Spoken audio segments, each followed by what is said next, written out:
this week's video, let's take a technical look at Google. So obviously you can see that it's a little bit of a gappy chart. We have some gap action back here, and what you need to know about gaps are they're like unopened, they're like open windows that need to be closed. So you can see here on Google's previous gap, it gapped up and then it ran away, and then it came back and did fill this gap. You can see it filled it right there. Then you also had another gap down situation, which then got filled with some more pressure. So it does like to fill gaps. Now, this is a little bit different one. This was around earnings and stuff like that, which was last week. And you can see that it's gapped down from 640 down to 585-ish, right? So we're going to zoom in here, and what we're going to do is we're going to try to take advantage of the potential filling of the gap, but we're also going to show you where it could potentially go if it continues the mudslide to the downside. So what you're going to do is you're going to take your fib tool and you're going to draw from this close to this open, or you can just go from this low to this high. That's fine.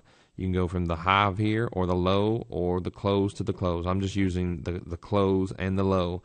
A 50% retracement or half of this gap fill would be $610, so $610. So if you entered it long here around 585.90, you could use these lows, which is 581.5 as a stop.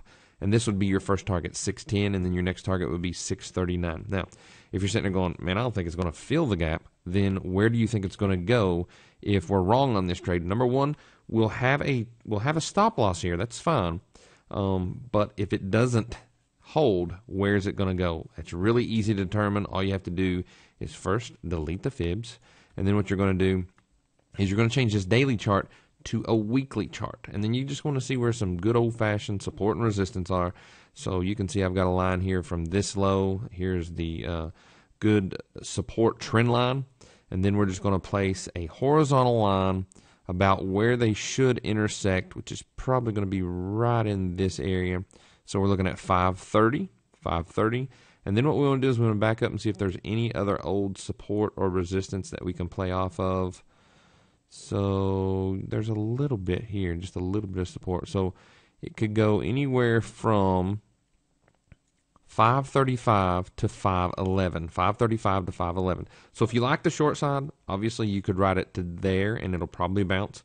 If you're taking a nibble on the long side, we already addressed that in the previous and the daily video, and I'll switch back to it really quick just so you can see that on something. But just remember, obviously it's a high flyer. It does like to trade quite a bit. I changed it to a 2-minute instead of a daily. Hold on, I can fix that really quick. There we go. Now there's the daily chart. So if you're looking to get long Google, obviously half a gap fill is around this area, 611.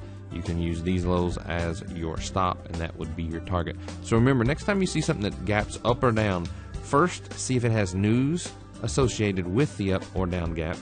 2, see if it has earnings, and then start looking at the technicals of it.